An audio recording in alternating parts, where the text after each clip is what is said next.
and really view the pieces of art that are around you. This is an interactive art exhibit. Feel free just to take some time and observe. We'll meet back in 7:30 and yeah, just enjoy.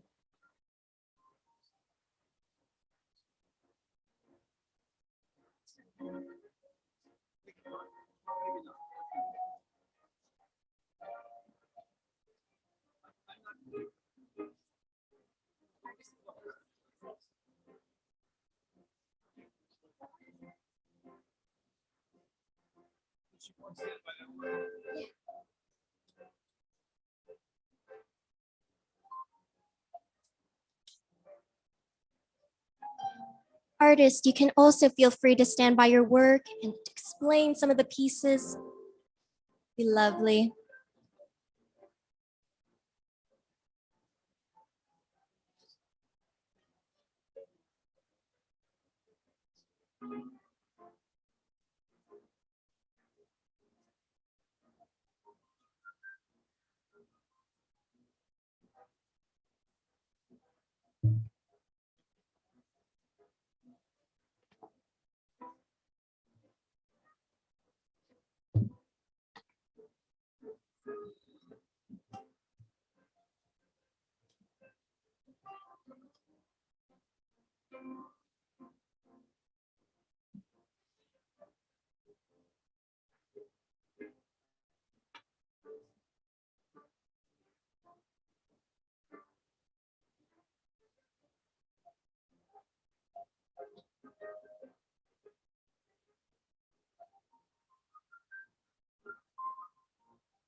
Hello, good evening. The time is now 7:15.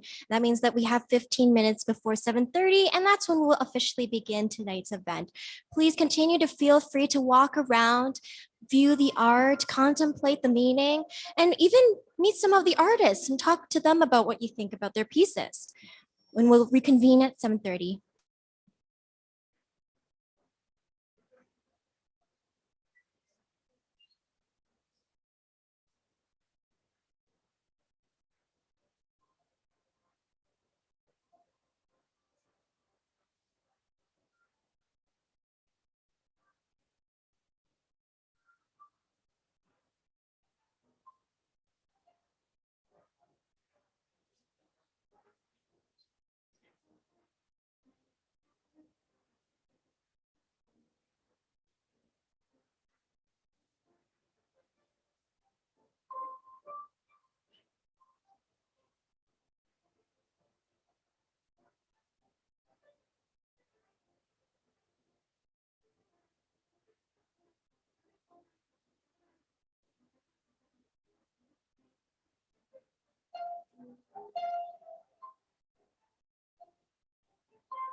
Hello, good evening. The time is now 7:30.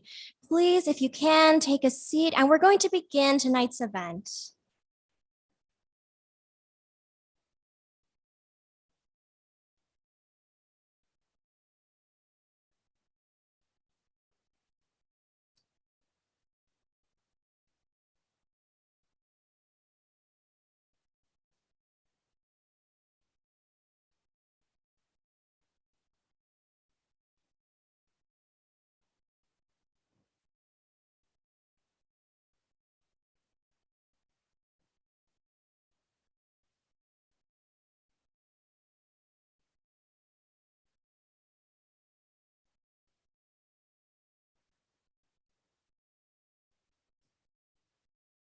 All right, fantastic. So let's get started.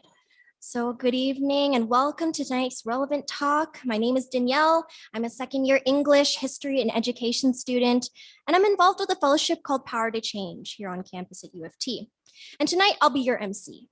It is my pleasure to welcome you to come and hear some of the answers and insights to the question, what does it mean to be human? But before we get started, I'd like to start this talk off with a land acknowledgement.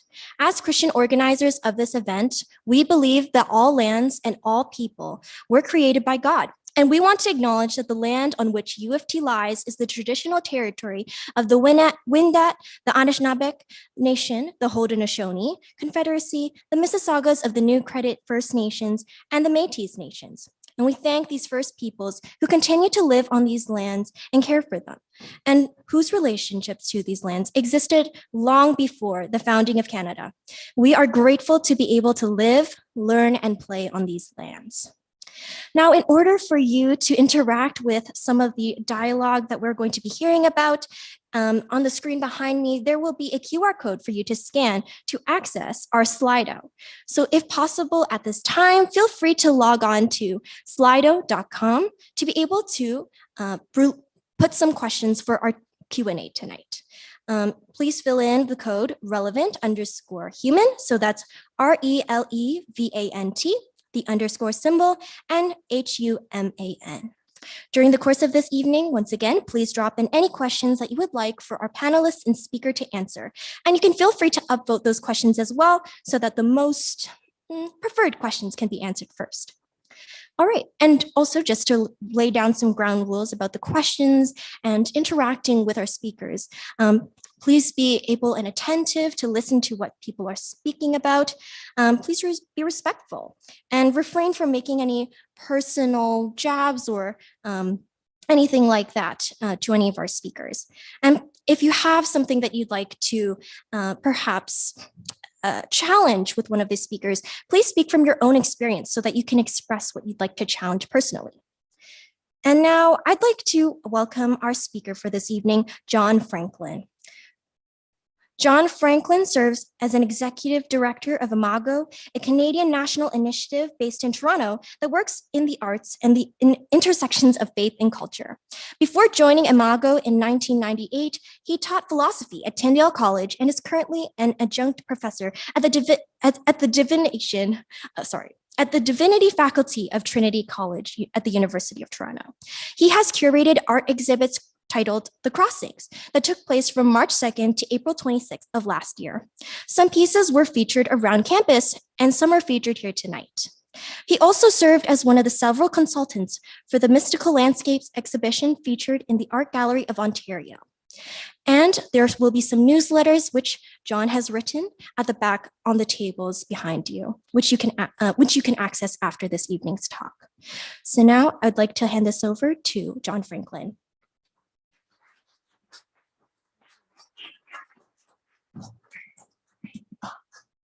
Well, thank you. Good to be here with you this evening. I think I have to take my watch off and watch my time. Glad to have those who are present with us and those who are out there watching the live streaming. We're very pleased to have you as part of this evening and hope that it'll be both interesting and in maybe some good ways, provocative and instructive.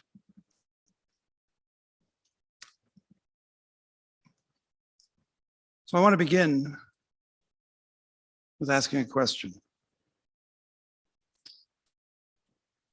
Trying to get my watch off here, sorry. Okay.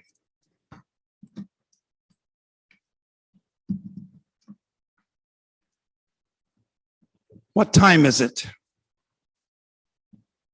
Are we in a time that inspires great hope? Or are we in a time that feeds fear of an uncertain future? Is this a time when we know who we are, or is it a time when we're uncertain about what it means to be human? My assignment this evening is to explore a little, and that's all you can do in 15 to 20 minutes, to explore a little how we might answer the question, what does it mean to be human? This is a very big and very important question. What I will do in the few minutes we have is to provide some characteristics that I believe are essential to our understanding of humanity. Psychologists often speak of an identity crisis. And I'm thinking particularly here of the kinds of things that many people we know and perhaps even ourselves experience. We're not sure who we are. One could say that currently in Western culture and beyond, we're experiencing an identity crisis. I'm thinking particularly of our efforts to sort out what it means to be human. It may not be too much to claim that this is the central and most urgent question of our time. Are we simply animals and nothing more? We used to ask, and now we wonder, are we simply machines? Is the brain just a sophisticated computer? Can we be programmed as if we are just another device? And how are we to understand human consciousness? What does it mean to be a person? These questions swirl around us and can leave us perplexed and uncertain about our identity as human beings. So those uncertainties, it seems to me, are not just uncertainties about our identity, but they can have an impact on our lives, making us wonder about the very meaning of human existence. For many of us, these are unsettling questions. However, they're not new questions. We've always inquired about the nature of our existence, but they take on a different form in the context of technologies. This evening provides an opportunity to pause and consider what it means to be human. In a culture where our attention spans shrink and we seem to be obsessed with being entertained, Neil Postman's book titled Amusing Ourselves to Death comes to mind. There is an endless opportunity for distraction. However, it's wise and important to take time to reflect on who we are and what, if any, significance our lives may have. And I would say that's very much what this evening is about. Are we trapped in a wasteland of ultimate meaninglessness? Or are we soon to have a diminished role in the world, outdone by the things we are creating? Or more positively, are we possibly participants in a rich and meaningful environment in which we may discover deep significance in life? And the options could be multiplied. What is clear is that we are living in a world that is constantly changing. Best-selling author Yuval Noah Harari provides a narrative describing how humanity is on a path from Homo sapiens, the subject of his first book, to Homo Deus, the subject of his second book. From mere mortals to more godlike beings. He notes that humanity's pursuit in the 21st century will be for, and I quote, immortality, bliss or happiness, and divinity. That's what our pursuit is going to be about. He writes, I quote, once technology enables us to re-engineer human minds, Homo sapiens will disappear. Human history will come to an end and a complete new kind of process will begin. And he notes that it is a process, and I quote, that people like you and me will not be able to comprehend. That's in Homo Deus, page 53. Harari is just one voice among many who are intent on alerting us to the dramatic changes already underway in our world. Whether those voices have perceived things correctly is, of course, a matter for debate. And I happen to think Harari is quite wrong in his understanding, but he carries great influence through these very, very popular books he has written. Some of you will know of Sophia, the robot, who has made a number of appearances at conferences on AI, artificial intelligence, and where she is interviewed and she responds to the questions. And way back in 2017, that's what, 5-6 years ago, Sophia was given honorary citizenship in Saudi Arabia. I'm talking about a robot here. It's interesting. It's interesting. And there's many, many other examples, I'm sure you know. However, if you read a little book by the former Archbishop of Canterbury, a fellow by the name of Rowan Williams, the little book is titled Being Human, you'll get the impression that much of the discussion about the dramatic changes in the landscape of how we understand what it is to be human, much of that discussion rests on a number of assumptions that are open to serious challenge. For my few remarks this evening, I'm drawing on that little book by Rowan Williams, and I'm going to offer brief comments on some qualities or characteristics that seem to me to be distinctive to our humanity. And they will provide a perspective, I hope, on the subject of being human. To begin with, I want to note that our humanity carries within it a great mystery. It's not something easily defined or analyzed, nor is it something measurable. And this is unsettling in a world that wants to measure everything. We live in a world that we're more interested in control and definition, more interested in measuring than in engagement with mystery. We are more interested in managing our world than in receiving it as a gift. Taken up by our ability to offer explanations, we're quite intoxicated by how good we are at that, and we are good at it. We can offer explanations, but we become impatient with mystery. We prefer to explain and define everything. One element in the mystery of our humanity is consciousness. For those who wish to inform us that the world is meaningless, there are many who wish to do that, I assure you. The meaning-making capacity of human consciousness poses a challenge. One of those people has said this: we must keep in mind when discussing consciousness that there is only one kind of stuff. So says philosopher and scientist, the late Daniel Dennett. To contend that consciousness is simply matter and operates like a machine leaves us with the question of how are we self-aware? How might a machine consider itself? Or how might a machine reflect on its activities?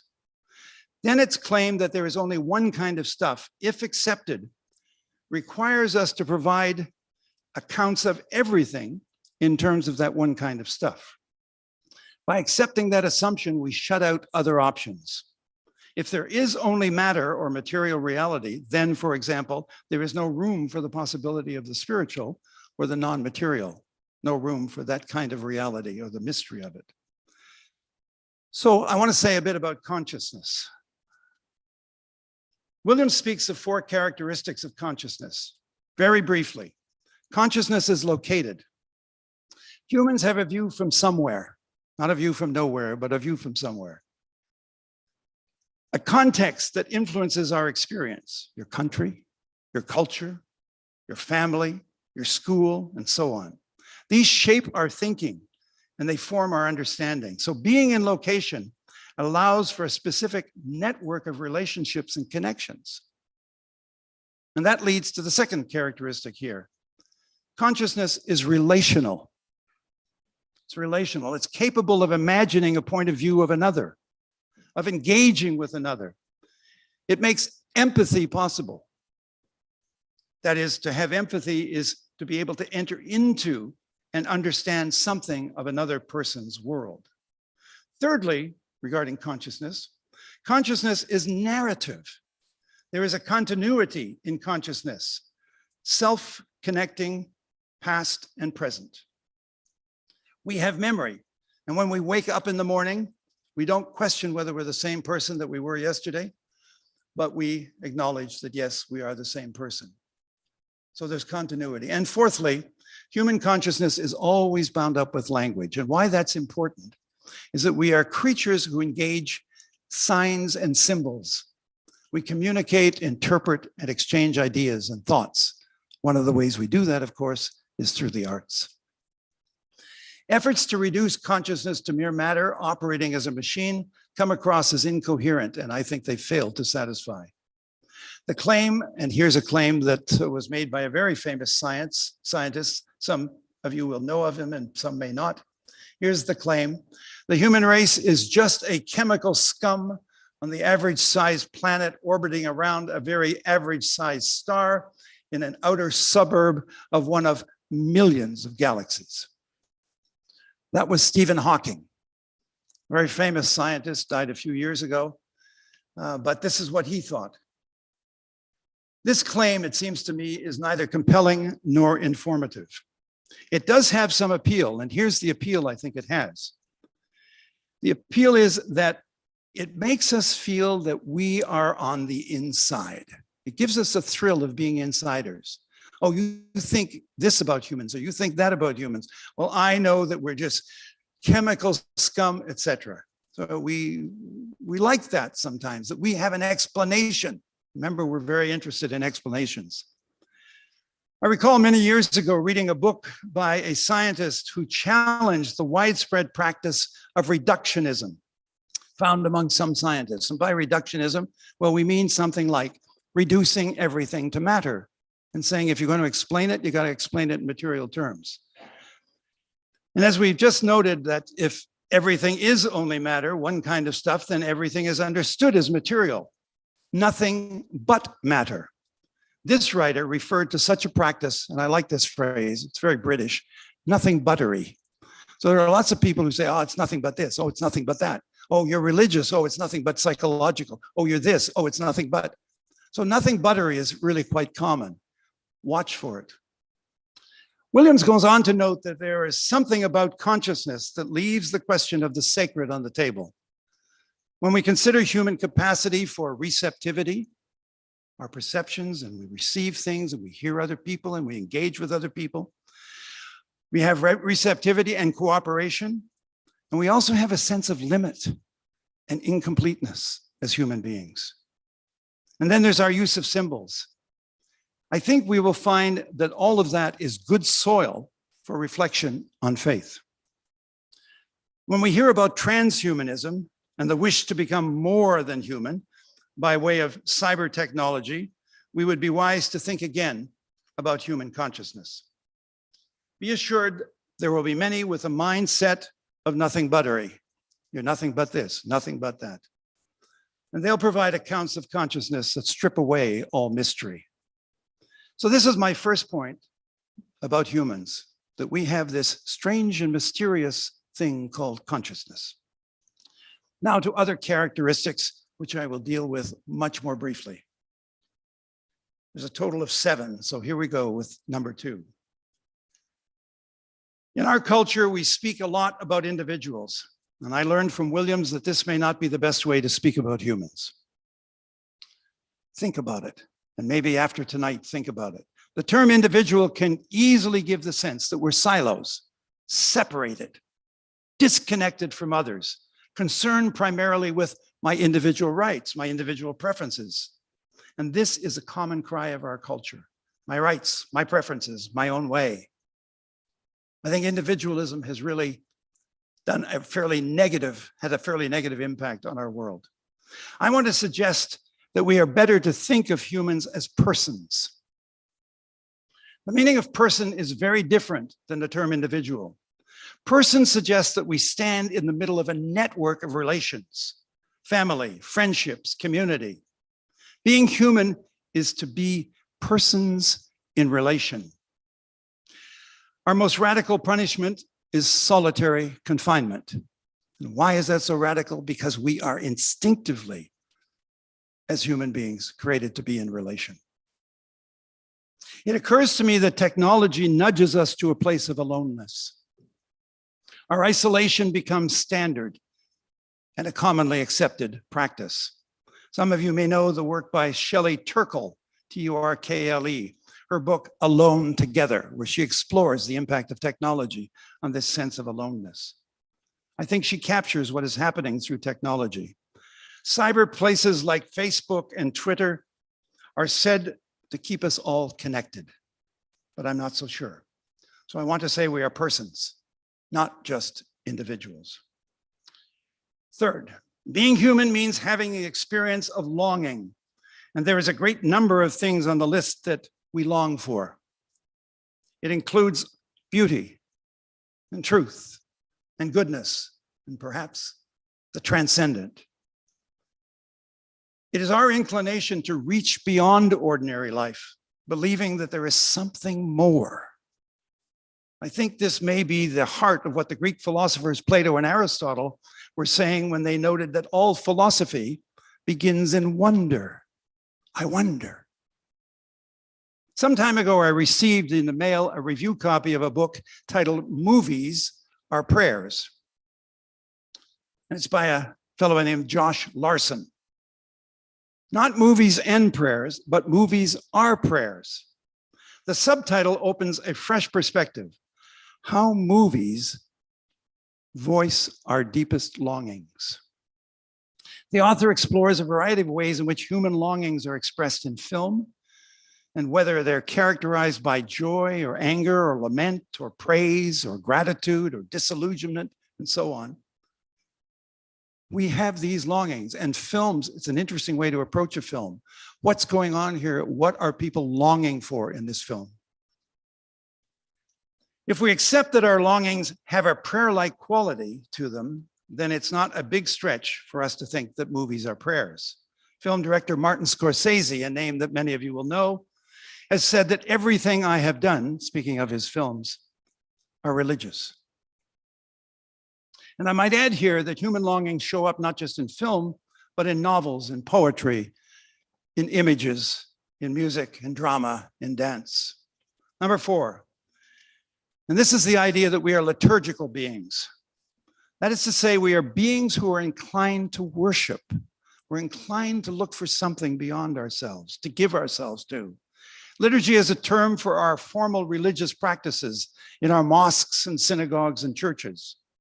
We commonly consider ourselves to be thinking beings, and there's some truth to that. Recall the French philosopher Descartes. I think, therefore I am.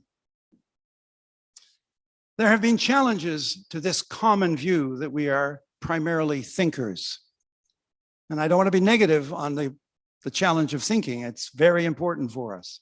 But that view places reason as our identity, our identifying quality. And some are suggesting instead that we are primarily lovers, claiming that what is fundamental to our humanity is not reason and thought, but desire and affection. We have to order our desires, not just our thoughts. If one accepts this paradigm shift, it has implications for making links between technology and the human. Computers can deal with information, thinking, data, but one is not so sure what they can do about love or compassion, for example. This 4th point contends that humans are creatures of desire, a desire that goes well beyond instinct. So it's not just food and shelter, but we desire love, we desire meaning, we desire to be understood, to belong, and perhaps even to connect with the divine. A few days ago, while preparing this talk, it occurred to me that humans seem to be characterized, and this is just a subset here of what I'm talking about as liturgical beings, but humans are characterized by dependence. Not a very attractive term, I know. Perhaps the longing mentioned earlier is one way our sense of dependence is expressed. Our culture wants us to believe that we are autonomous, independent creatures, individuals, if you like, and that dependence is a weakness. We are told that if you wish to flourish as a human being, do your own thing. Don't be restricted by others. And our inclination to be worshipers is another expression of dependence. Is there something greater than me in the world? We ask. To be clear, this is very important. This is not a dependence that is a weakness, but it's one that courageously recognizes that we are relational beings and we need each other and we need God. It's a courageous gesture. So it's not weakness, this sense of dependence. There is a weak sense of dependence, but this is a strong sense, I think. Okay, number 5. Being human means having moral sensibility. The intuition that there is right and wrong. No guarantee that we will be clear about what is right and wrong. That's something we have to sort out. But one of the issues with robots in industry or in domestic settings is the matter of ethical practice. A robot can accomplish tasks, but has no capacity to discern what's right and wrong. And there are a few cases where robots have actually killed people in industry because they don't know what they're doing. We need to ask where this moral sensibility comes from. Why is it that we are drawn to express ourselves in terms of right and wrong, moral and immoral? Number 6, being human entails that we are embodied creatures and we have the capacity for creativity. We're inclined to make things. And we possess that special ability to imagine, to see possibilities, to see what might be, or how we can transform the world, or represent it in new ways. The art here tonight is representing things, so we see it in a new way. We carve wood, we chisel stone, we craft words into poetry, we imagine sounds and compose music. We tell stories, whether orally or in novels and films, that help us to make sense of things. We dance as an embodied means of self-expression. We paint and creatively representing the familiar in a fresh way. Through the arts, we have a means to explore the world and ourselves and come to understand each other more deeply. Creativity is found not only in the arts, but in the sciences, in business, in teaching, in sports, in raising a family, and shaping your life as a student, and so on. Perhaps in everything we do as human beings, creativity is an element. And now to number 7, my last point. Now we all carry interpretations of life, and those interpretations differ widely. I want to end on a theological or religious note, a note that takes up the biblical narrative, which tells us that humans bear the image of God. And the qualities that I have mentioned this evening are indicators of that divine imprint on our humanity. Being human entails a call to be in relationship with the God who created us and in relationship with one another.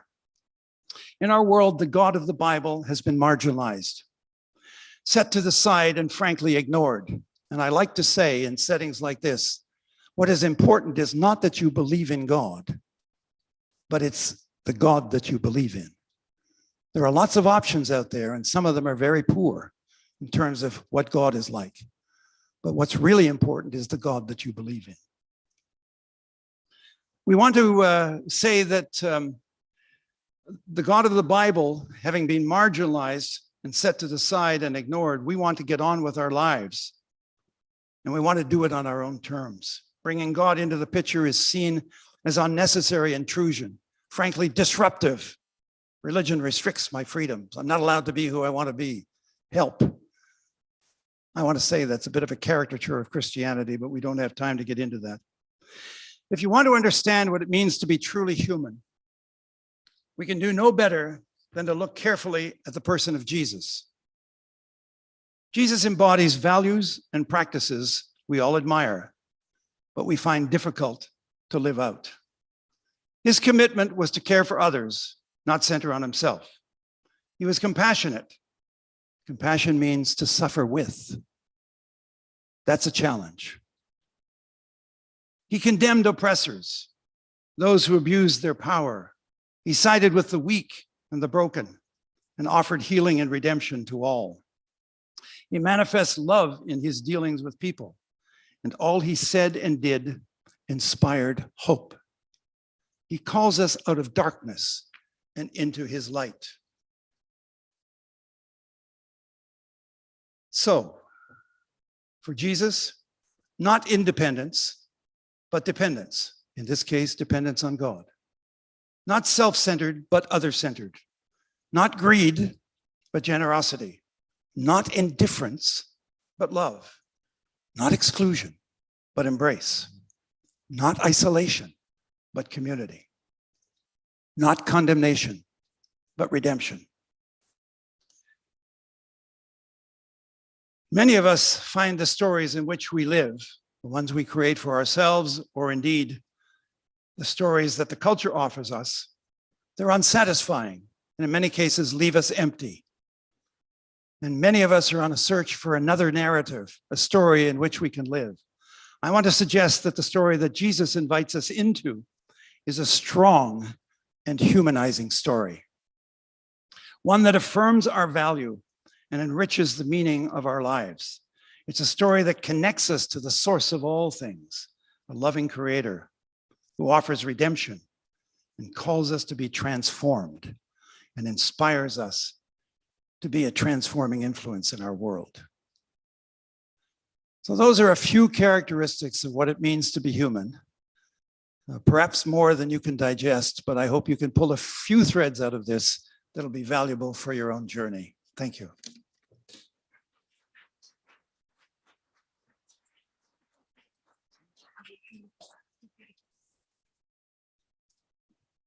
Thank you, John, for sharing such great points.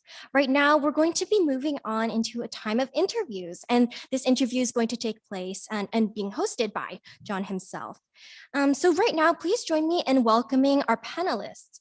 We have Ruthia Pack Regis, Komi Olaf,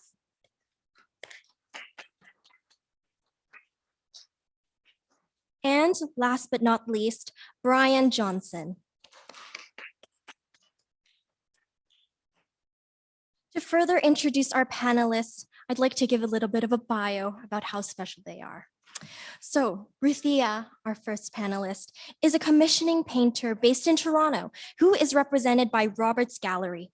She specializes in drawing and painting at York University and also studied painting in Newcastle upon Tyne in the UK. She continues her studies at Wycliffe College and the University of Toronto in a Master's of Theological Studies. Her painting looks towards abstraction using patterns found in nature, whether in shadows, placements on branches, clusters of leaves, or dapples of sunlight. For her, the process of painting and growing in spiritual disciplines is intimately intertwined. Next, Komi is a visual artist from Toronto who employs the domains of painting, street art, and illustration. He has a Master's of Architecture from Carleton University and was a finalist for the Nigerian National Art Competition. His works have gained critical acclaim over the years with his ability to employ image, metaphor, symbolism, and cultural commentary to address notions of decolonization through the lens of Afrofuturism, which is an artistic and cultural movement that explores African culture and its intersections with present and future technologies. And Brian is a practicing mixed media Indigenous artist for more than 50 years, enjoying a career of over 100 exhibitions regionally, nationally, and internationally. Brian studied fine arts at OCAD and at the University of Guelph, majoring in printmaking, drawing, and painting. In 2016, he was invited to show at the Louvre in Paris, France, along with 300 other international artists. Despite being a deafened artist, Brian has never been hindered and is in fact has excelled in broadening his artistic practice to include digital processes, blending with traditional mark making, and has used his digital approach in making his artistic endeavors. He believes artistic expression is an expression of what it means to be human. And now, John Franklin, please conduct our interview for us.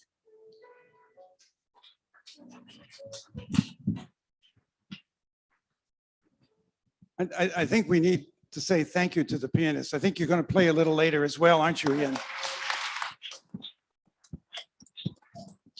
Ian, it's great. It's great. And I think we'll hear a little more from you soon.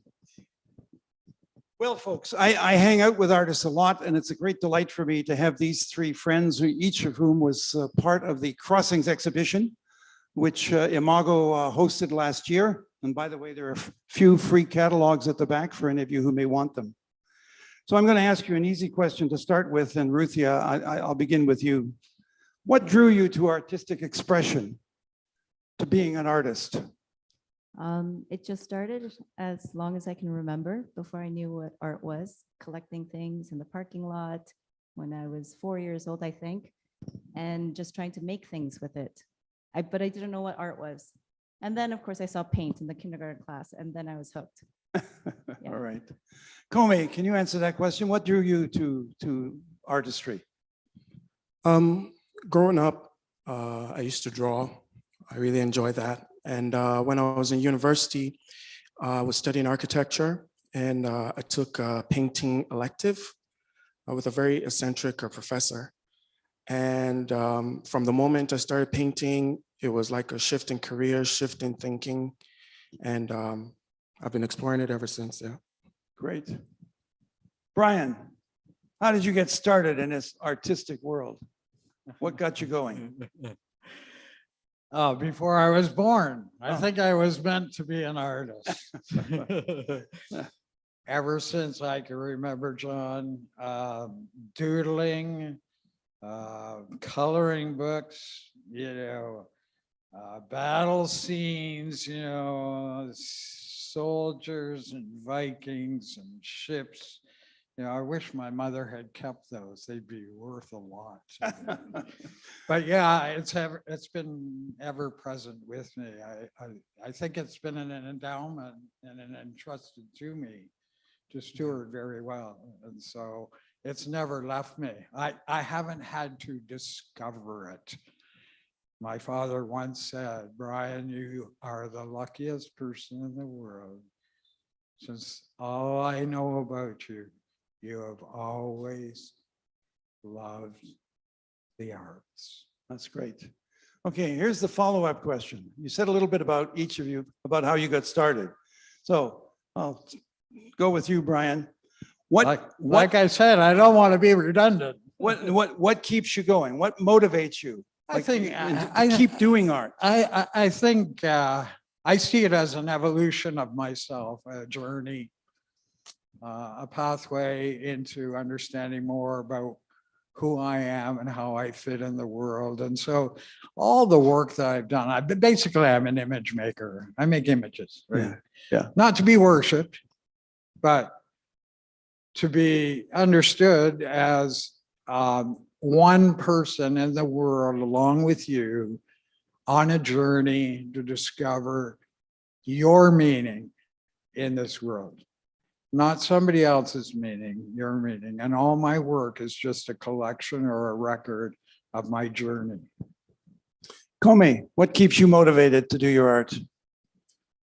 I'll say it's changed over the years. Mhm. Initially when I started, it was because I'd gone to the galleries and I wanted to create different images. So that was what was motivating me. As time went on, it became about money. I wanted to be able to pay my bills. And then I got a family and I wanted to, show my little boy that, he can find something within himself that he can use to explore who he is, to explore society. And, where I am right now, I find like it's a way of calming down. It's a way of going into myself and questioning things. Ruthie, what about you? What keeps you motivated? You do a lot of painting, so something's motivating you. Yep. These days it's about, well, it did take me a long time to accept or realize that there really was like a Christian value to making paintings. It took me a long time to get there. And then I think with the last year, I've realized that going deeply on a personal level has been what's allowed my work to communicate something of humanity. So it's interesting, like if I try to paint something that encompasses humanity, it's just going to be cheesy and wrong. But really going personally has allowed me to understand people better in general. I don't know if that makes sense, but that gets me going because I think I've just started on that side of things. So I'm motivated to see how else that develops. Well, one of the things that seems to me an interesting link between art and faith, actually, is that both art and faith invite you into a posture of receptivity. That you have to be prepared to receive. You listen to the music, you look at the artwork, and with faith, you have to receive as well. Can you say something about seeing connections between art and spirituality, Comey, briefly? I'll just defer with you for a second there. Sure. Because I find when you have faith in God, I find He will never let you down. With art, sometimes you can get let down. Sure. You know what I mean? Like sitting in front of your canvas, expecting course. something to happen and it doesn't happen, Yep. That's the only place where I would kind of differ. Yeah. Yeah. Yeah. My point was simply that you have to be, that is, we, the audience, and you, even the creators, have to be in a posture of receptivity. An Yeah. idea comes to you and you receive it. Yeah. You don't Being necessarily open. master it, Yeah. or don't receive it is right. Yeah, I would agree with you with that, because, sometimes as a practicing artist, you're just sketching what you see. So being open to things that turn up around you, or, representing something in a way that you feel may be able to communicate clearly. Do you have a comment on this, Brian, about spirituality and art? Do they come together for you?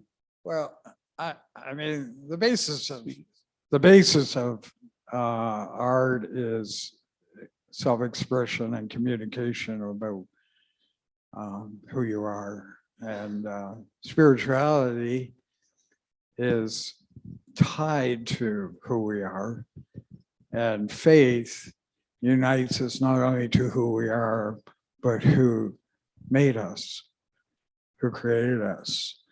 Of course, spirituality gets defined in many, many Sure it terms, does, yes.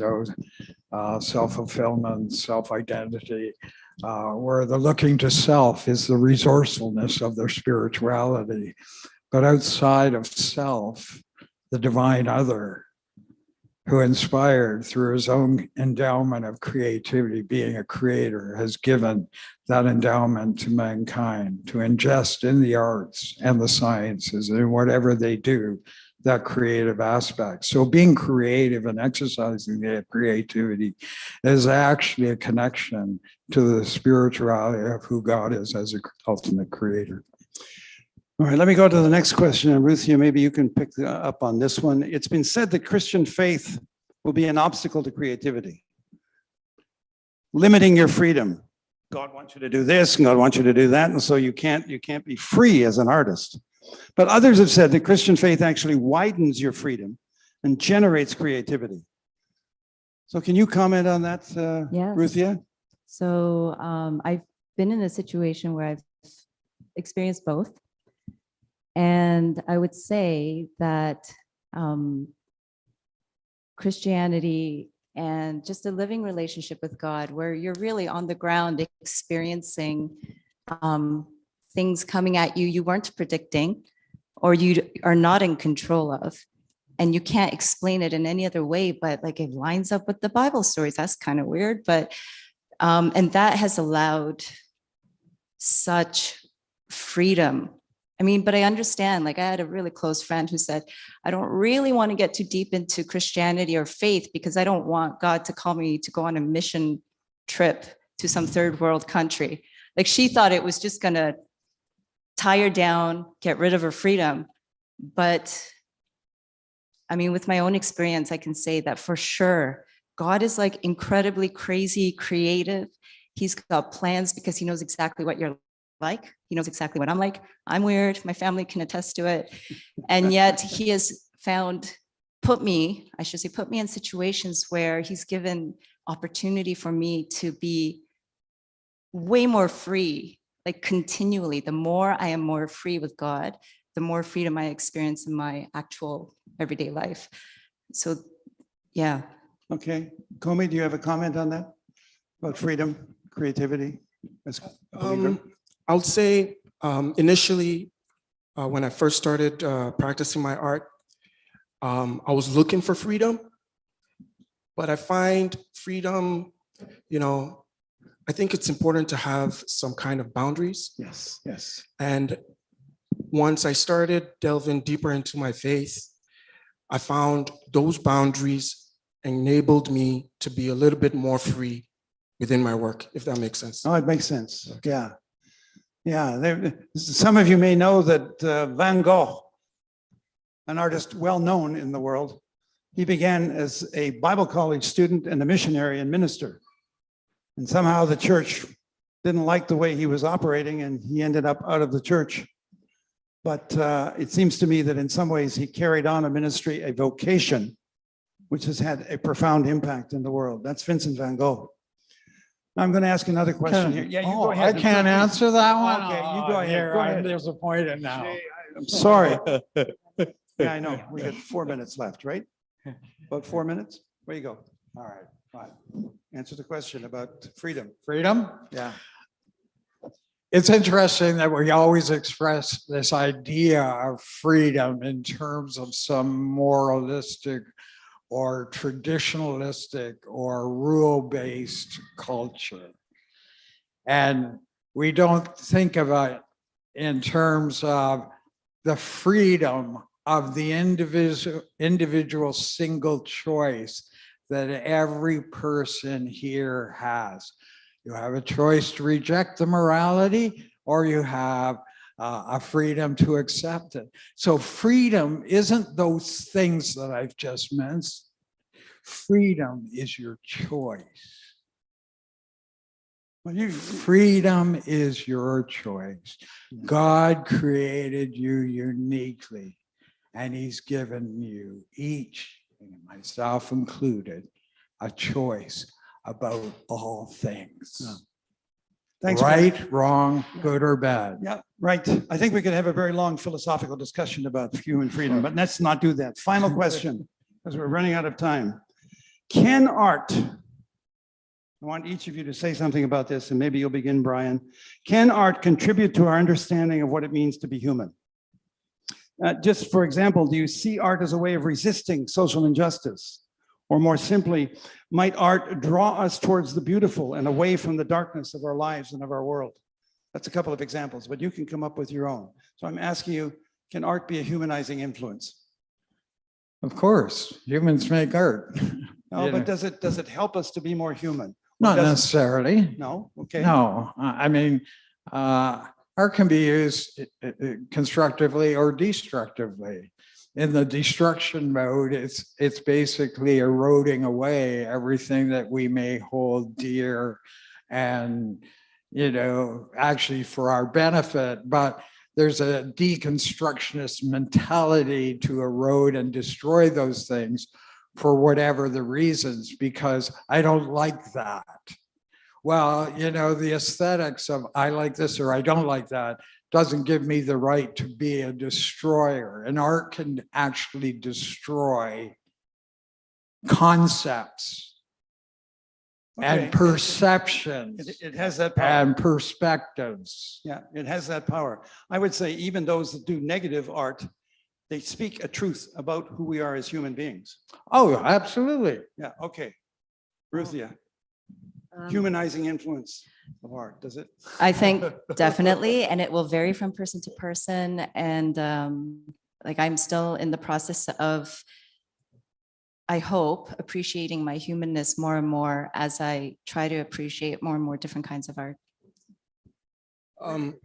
Go ahead. Yeah, I'll say the same thing in terms of like art presents an opportunity for us to be able to show, to give a human face to things that we may not be able to comprehend.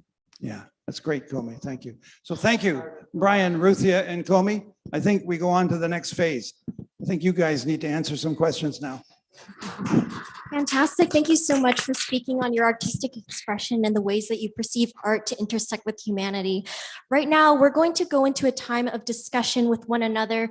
For those of you who are discussion group leaders, could you please raise up your signs? And as you look around, you might see some leaders in front of you. There will also be a QR code behind me with the discussion questions if you'd like. And yeah, please feel free to flock around a discussion leader that you've seen and to really think about and ponder some of the topics that we talked about tonight. And we have 20 minutes for that. So 20 minutes. Let's to do it. decide. Then Yeah. come back and ask us some more questions. Oh, no. Oh, so we answer.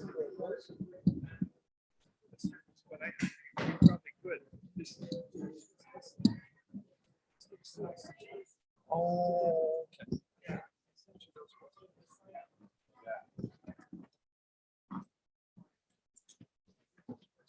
Okay, so doing a group. So I can go to the washroom.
Hello, friends. We're just going to have around 5 more minutes of discussion, and then we're going to come back for a Q&A. Thank you.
Hi, friends. Around 30 more seconds. Please wrap up your discussion.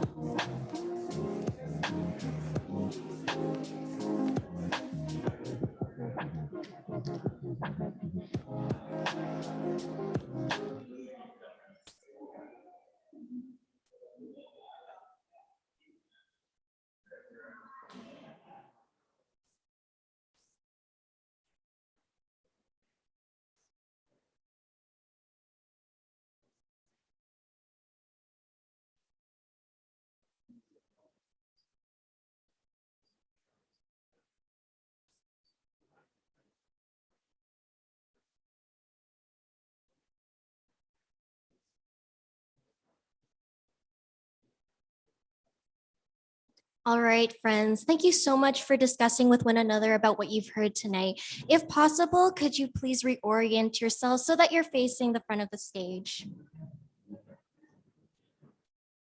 In a few short moments, we're going to be having a Q&A.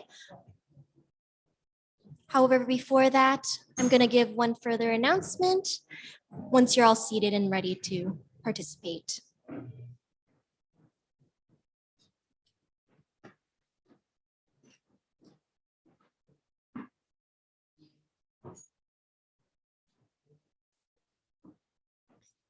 Fantastic. Thank you so much. So for the rest of this evening, we're going to once again be doing a Q&A. But before we get to that, I'd like to turn your attention to the screen behind me. We have a wonderful opportunity called Christianity Explored. If you're interested in continuing the dialogues, maybe the conversations that you had tonight about the intersections between God and art, or even some further other topics such as God and science, God and suffering. So let's just turn our attention to the video, which will play shortly. You might be a convinced atheist, a committed Christian, or somewhere in between. Perhaps you've lots of questions to ask, or perhaps you're happier just sitting and listening. Maybe you go to church, or maybe you've never been. Whoever you are, Christianity Explored is a place for you to explore what life is all about. The Christianity Explored course is free, it's relaxed and informal, and it's run by ordinary people local to you. Some courses are held in churches with lots of people. Some are held in people's houses with just a few friends getting together. Wherever you meet, in each session, there's a chance to look at the life of Jesus for yourself and ask any questions you have. There's a short video to watch, and then a chance to chat about what you've just heard. You'll meet great people. You won't be asked to sing or pray or read out loud, and you don't need to know anything about the Bible to enjoy it. So whoever you are, come and explore. There's almost certainly a Christianity Explored course starting near you soon. So ask a Christian friend or check out the website to find out more. You might just discover that the Christian message really is the best news you've ever heard. Wonderful. Christianity Explored will be happening near you. We'll be meeting every Monday starting on January 23rd. So that is this upcoming week from 6 p.m. to 8 p.m. And this program will run until Monday, March 13th. And if you have any other questions, please continue to tune in. So on the screen behind me, we should have the QR code for our feedback form for this event and for many of the other events that we've held during Relevant Week. We love your feedback. We want to get to hear from you about what you thought about our event and maybe some of the things that we could improve on for future events such as Relevant in 2024. So yeah, if we could all just take a minute right now to scan the QR code and fill out the form, that would be great.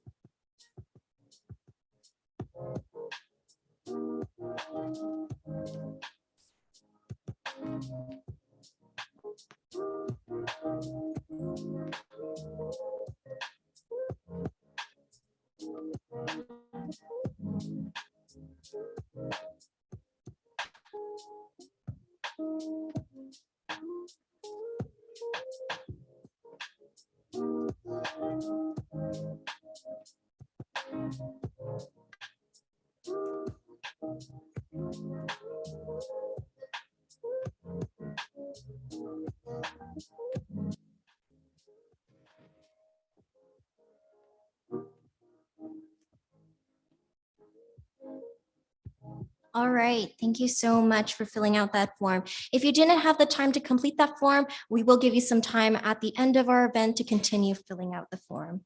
Now, as mentioned, for our Q&A, we invite you to log on to slido.com and input the code relevant, RELEVANT, the underscore symbol, and human, HUMAN, so that you can submit questions, inquiries for our panelists and speaker to answer. And now I believe that it's time for our Q&A. So John, Comey, Ruthia, and Brian, please make your way up to the stage.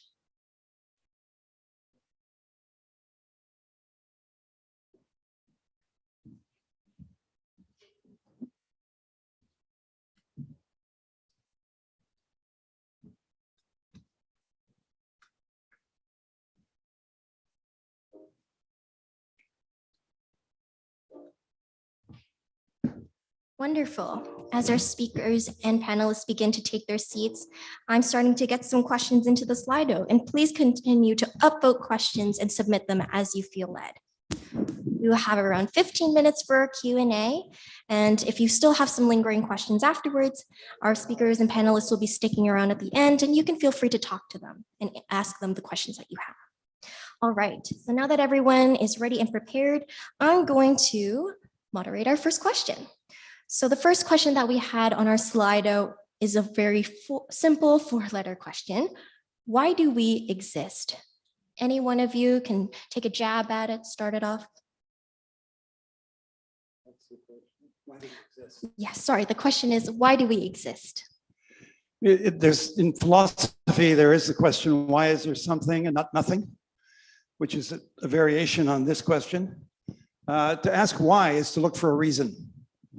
I think what we have to do is acknowledge that we do exist and see how we can make it meaningful. And what we've been talking about tonight, I think, is one of the ways we make it meaningful. But the biblical story does have some answers to that. We exist to be in relationship with the Creator. I mean, that's one kind of answer, but it's not the only one. So it's a good question, but it's a very broad question and a pretty hard one to answer, at least in the time we have. Yeah, would anyone else like to answer this question? Why do we exist? Why do we exist? Why not? No, I mean, if you were a creator God, what would you create? Would human beings be a possibility? And if so, the question, why? Because God is creative and he creates, but he creates out of all of those attributes that John aforementioned: love, beauty, mercy, grace, truth.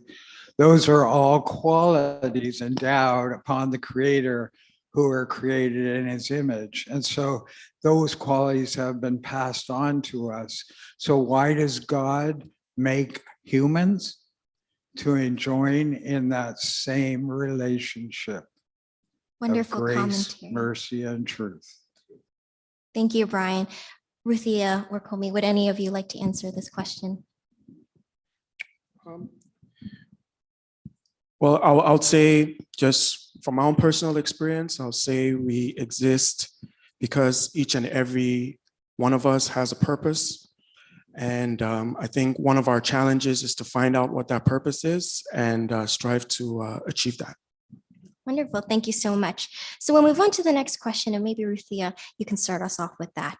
So the next question is art and our desire for beauty a compelling argument for God? So I can repeat myself. Is art and our desire for beauty a compelling argument for God? I think it could be, but I also think anything else could be, whether it's a walk in nature or a fantastic friend you just met last week or growing relationships. I don't put art on a pedestal. It's just an expression of human experience, and God is in everything, the hard stuff, good stuff. Yeah, so I think if your mind is in the right place, it can be. You can, maybe you will be convinced. Amazing. Any commentary on that? Yeah, I would want to say, even the way the question is phrased, is it a compelling argument? Like, in what way compelled? Logically compelled, or and is it really an argument? It's a presence, and we are drawn by beauty, and it has a power.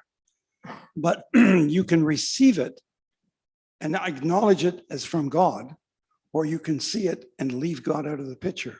So in that sense, it's not compelling to draw you to the conclusion of God, but it certainly is a pointer to the reality of God, in my view.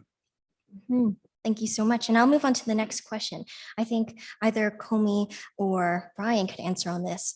So, general thoughts on AI generated art and how it will impact art in the future. If you need me to repeat the question, I can. Everybody has their own opinion. However, based on the information that has been coming out, is that the AI generated art is based off of pre-existing art creations that have already been created by living artists. And in that regard, I feel like there are a lot of questions that need to be answered. I don't know if you can qualify that as, I think calling it AI art is a good start, but I feel it's not something that's going to stop. I think it's something that's going to grow. And like anything with technology, you know, you get on board, it doesn't matter, it's going to keep moving. But I think it's very different from the NFT craze that we had. I think this is a different kind of beast. Yeah, and Brian, any thoughts? So the question is, how will AI impact the future? So general thoughts on AI, so your thoughts on AI and AI generated art, and how will it impact art in the future? So yes, how will it impact art in the Okay. future? I'm challenged in hearing, so I heard her twice, which makes it kind of confusing. Yeah, do you want me So, to repeat the question? yeah, just real Yeah. slow, please. All right, so general thoughts on AI generated art, and how will it impact art in the future? Oh, how will it impact art in the future? Stephen Hawking said that the greatest fear or threat that he had human existence was that AI will self-design. So when it comes to arts, we're seeing a movement from the traditional based arts, which were often handcrafted, and we're giving it over to machines to make, for instance, those prints are machine-made prints, right?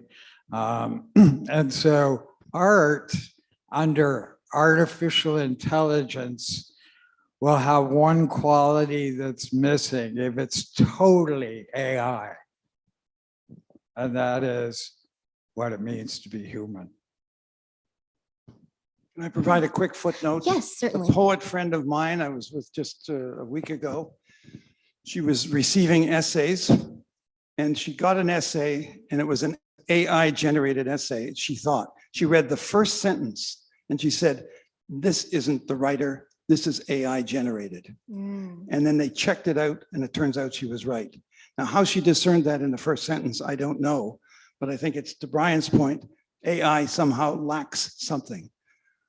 It's just, it lacks, well, obviously the human. But it'll I just think get it lacks better. that quality you mentioned, right? I'm Of not confident. consciousness. I'm not confident it'll get better, Yeah, what?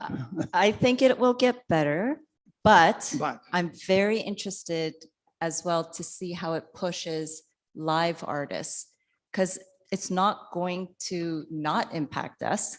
sure. We're always responding to the environment, our context, you know, even like the art criticism, what our other art friends are doing, that all impacts us. And then if we see machines or AI create, I have already seen some of them, I'm like, wow, that's amazing.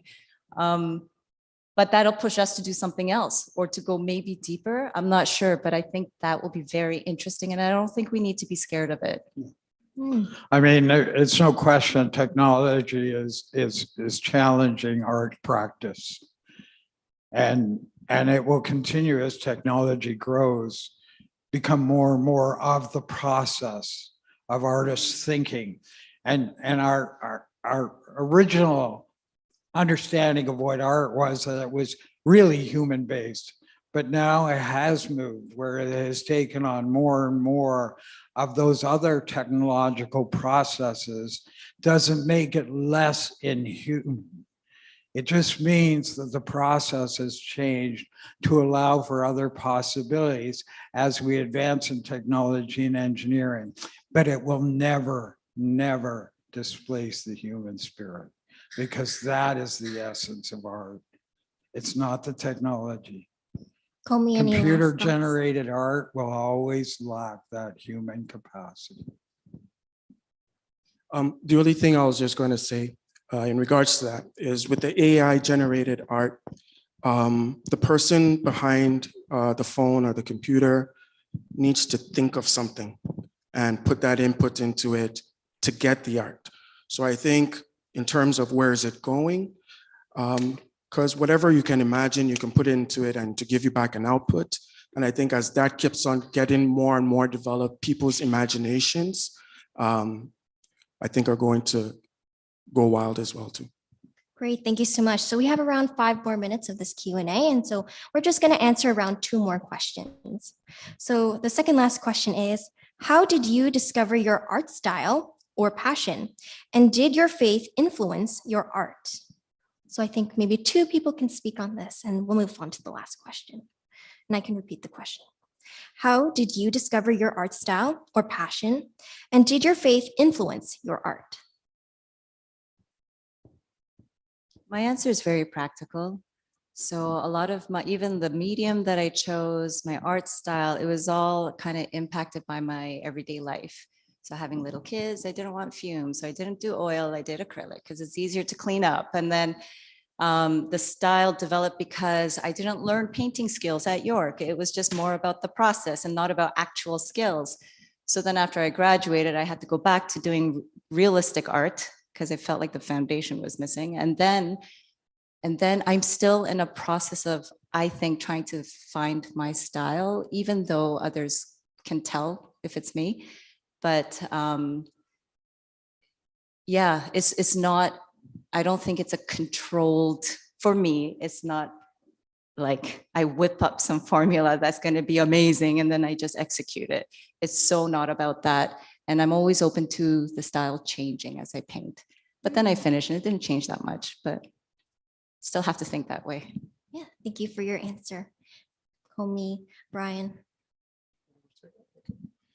I'll say it's an organic process as well too. Like generating a style is also something that artists, you see artists go through different phases. They have a mature phase, they have a, amateur phase and all of those things.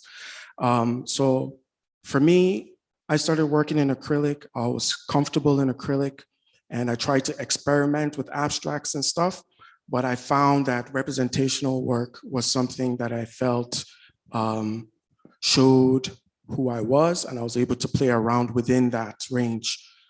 In terms of spirituality, there were times when I felt like being led by the Spirit, and there are times when it was just kind of a work thing, in front of the canvas, like a 9-to-5 kind of vibe. And there were times when I felt it like a spiritual kind of thing. And actually, Brian, feel free to also speak on this question. I can repeat. So how did you discover your art style or passion? And did your faith influence your art? How did what? Sorry? How did you discover your art style or passion? And did your faith influence your art? How did I discover my style? Yes, the style. And how it has influenced my faith. I used to tell students Could you please speak into the mic? Oh, Thank I you. used to tell students, sorry, thanks. You're so compassionate. I used to tell other students, because they were all about, finding their style. But sir, what about my style? I said, I would just generally say, forget your style. I said, you work hard enough, the style will find you. You don't have to worry about looking for it. It will be defined by who you are. So how has my pursuit of style, I don't know, it just came naturally. I don't go looking for it. I've developed a number of different types of expression. The 3 broad categories, sorry, I'm taking a little while, 3 broad categories in which you can define all art is non-objective, representational, and symbolic. So I have tried to experiment with all 3 of those. I didn't want to be tied down simply to representation or simply to the symbolic or simply to the non-objective, which includes your performance art, your conceptual art, your abstract art, all those non-objective things, okay? So I'm really free and open to challenge myself to experiment through a range of different expressions. How has it impacted my faith, or how has it helped me shape what I believe today? I can only say that in discovering different means of expressing the one thing that is really important to me, and that is my relationship with God, is through these different means. And it comes out in different ways with different emphasis and different expressions, but it all amounts to the same thing, is that Christ is the very center of my worldview and everything I do. Thank you so much for your answer. And let us all just take some time right now to thank Ruthia, Comey, Brian, and John for answering the questions for our Q&A.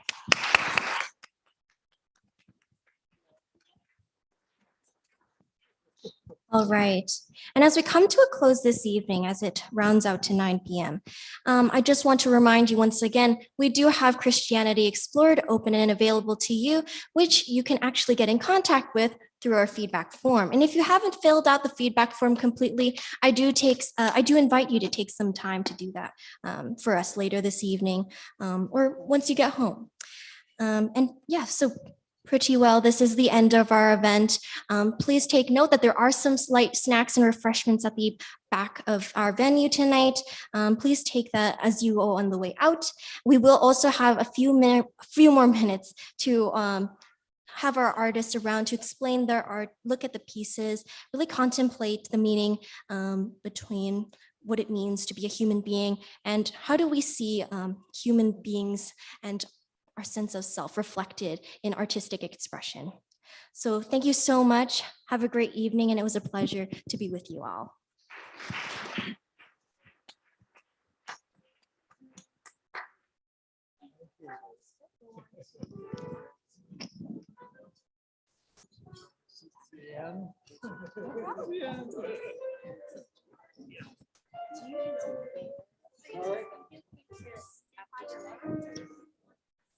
Okay, sure.